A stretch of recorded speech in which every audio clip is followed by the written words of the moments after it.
Hey, this is Neil on Dynasty. Please like, share, and subscribe. Be kind, helpful, and grateful. Buy some silver, some platinum, some crystallized osmium, and say hello to my boy Gandalf. He's taking a bath right now. Yeah, clean yourself. And I made my bed, but something crawled up underneath it. I almost guarantee that's Harley. But that's not what this is about. This is about Burkina Faso. I did a report a couple months ago about Burkina Faso saying they wanted to create engineers and builders, and they started building a college. And this is a ongoing from that report. Here's the deal. This is from Africa is Powerful. Subscribe, like.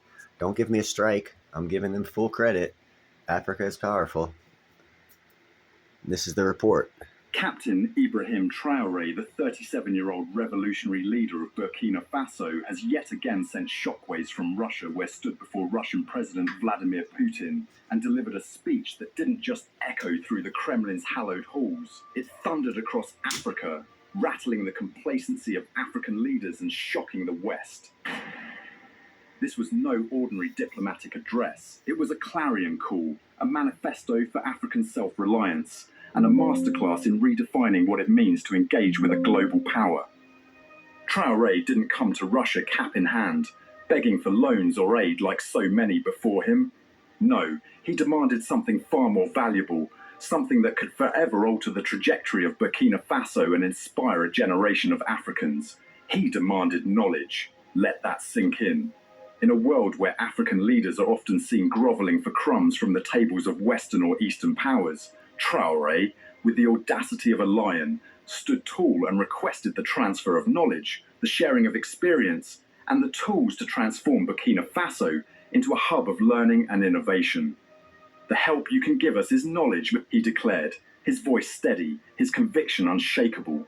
What we ask for is the most powerful form of support, the transfer of knowledge, the sharing of experience. We want to transform what we have at home, to produce more for ourselves, to stand on our own feet, and to make Burkina Faso a hub of learning where young Africans can come and study science.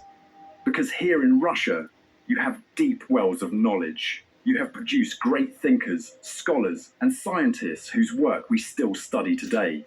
And we believe this knowledge is like a tree with strong roots, a tree we hope to learn from, so that we too may grow. This wasn't just a speech, it was a revolution wrapped in words, a blueprint for a new Africa that refuses to be defined by dependency. Traoré's genius lies not only in his vision, but in his refusal to play the tired script of African leadership, one that often sees heads of state jetting off to global capitals to secure loans that deepen debt traps, or aid that comes with strings thicker than steel cables. Instead, he flipped the narrative, shocking African leaders who have grown comfortable in their subservience and exposing the hollowness of their diplomacy. While others might have pleaded for military hardware or financial handouts, Traoré asked for the seeds of intellectual empowerment, the kind that could make Burkina Faso and Africa self-sufficient, innovative, and proud. Traoré's visit to Russia was no ordinary diplomatic trip. It was a spectacle of respect, a testament to his rising stature on the global stage, and a moment that left other African leaders in the shadows. President Vladimir Putin personally invited Traoré to Moscow to attend the 80th anniversary celebrations of Victory Day, a commemoration of the Soviet Union's triumph over Nazi Germany in World War II. This wasn't... Now, that just happens to be so funny that we celebrate the same Victory Day over Nazi Germany that the Russians do. Wow. Do we have that in common with them? Holy cow. Yeah, we do. Okay, what I think is going on here with Burkina Faso and with South Africa, I think since South Africa is part of BRICS and is no longer useful to BRICS, they're being flushed out. And I think Putin is prepping the Sahel Nation area to be the next GDP, Andy Sheckman. Burkina Faso will be the next GDP leader of Africa. There's a future prediction from Neil Hahn. We can kiss South Africa goodbye. They might come back with some platinum news, whatever, but they're on the downward scale. And this report here shows that Russia is totally backing. I guarantee you, Burkina Faso, Ibrahim Traoré did not go to Russia not to ask for money. he was most likely told, hey, if you want to continue to make yourself look good and shape your nation, this is how you have to do it. In other words, he's being coached. And I believe he's being coached by Putin. And I don't know why. I honestly don't know why Putin would be doing this other than there's a bigger picture. Because I don't think they're trying to court them into BRICS. I think they're setting them up for the next phase of the BRICS after BRICS fails. I don't know. There's something weird going on with Russia and Burkina Faso, the Sahel nations, that's totally changing the face of how third world countries interact with the first world nations. And it's a good thing. I'm not saying it's a bad thing by no means. I'm just suspicious of the amount of help that Russia is giving Burkina Faso and leading and directing them over South Africa, which is the BRICS nation, one of the 5 founding members. But anyhow, let's get back to the report. A mass invitation sent to a dozen African heads of state. It was a deliberate, targeted gesture of recognition for a leader who has captured the imagination of millions. And Putin didn't stop there. In a move that sent shockwaves through diplomatic circles, he dispatched a private jet to Ouagadougou to personally ferry Traoré to Moscow, accompanied by Russian fighter jets, ensuring his safe passage.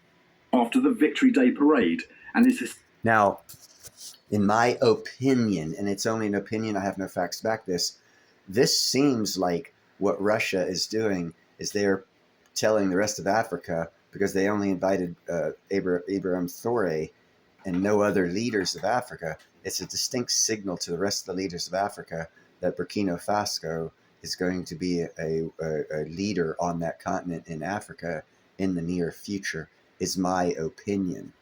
It's just an opinion. Historic meeting with Putin, the same jet returned Traoré home, a gesture of respect rarely afforded to any leader, let alone one from a small West African nation. And that's the why symbolism was unmistakable, while other African leaders, presidents and prime ministers from Zimbabwe, Ethiopia, Guinea-Bissau, Equatorial Guinea, and Egypt were present in Moscow for the same event. They faded into the background. Did you know that sugar with this Korean herbal blend can make you forget you ever had type 2, cutting out sweets and carbs? The media, both Russian and international, fixated on Traoré. His arrival at Moscow's Vnukovo International Airport was a scene of jubilation, with hundreds of Africans, particularly Burkina-Faso students and members of the African diaspora in Russia, thronging the terminal to welcome their hero. They waved Burkina Faso's green, red and yellow flag alongside Russian flags, chanting Traoré, Traoré, and singing revolutionary songs inspired by the legacy of Thomas Sankara, Burkina Faso's iconic Marxist leader. Social media platforms like X erupted with videos of the reception, with posts describing Traoré as Africa's new hope and the Sankara of our time. One user, Natalie Ormer, wrote, "Captain Traoré is not just a president, he is a movement. Africans in Russia came out in droves because he represents us, our dreams, our pride." Contrast this with the other African leaders in attendance. Their arrivals were muted. Their speeches, if they gave any, barely registered. The cameras didn't linger on them. The crowds didn't chant their names. Why? Because they represent the old guard, the status quo that Traoré is dismantling with every word, every action. And that right there is why I say that, by the way, Russia brought him in with all those other leaders already there. That was a statement to the other leaders that Burkina, in my opinion, it was a statement to the other African leaders that Burkina Faso has the full backing of Russia to lead Africa into this new economy that's coming. And having said that, the new economy that's coming, they're not talking digital down there. They're total gold-backed system down there.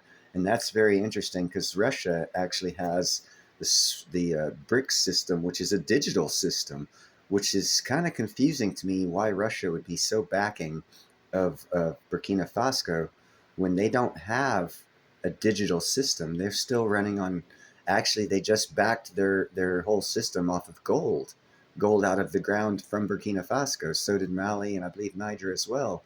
I know Mali did. But it's interesting that Russia, a digital country that's in the SWIFT BRICS system, a digital currency system, not currency, a digital transfer system, but they're pushing for digital.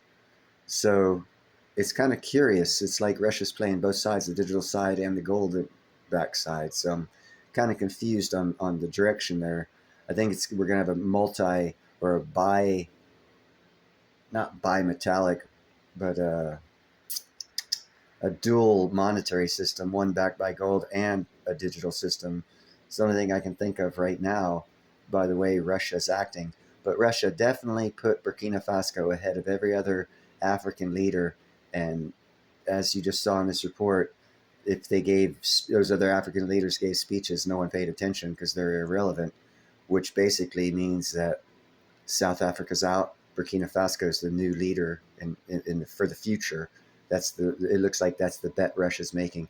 And since Russia's building 2 nuclear power plants, they're guaranteeing they'll have the power they need. Burkina Faso, or Ibrahim Traoré, already stated he's going to be building universities so that Burkina Faso can turn out the builders of Africa, meaning engineers and scientists. So I don't know. Burkina Faso is looking very interesting again. Anyhow, that's enough for this report. You guys have a nice day.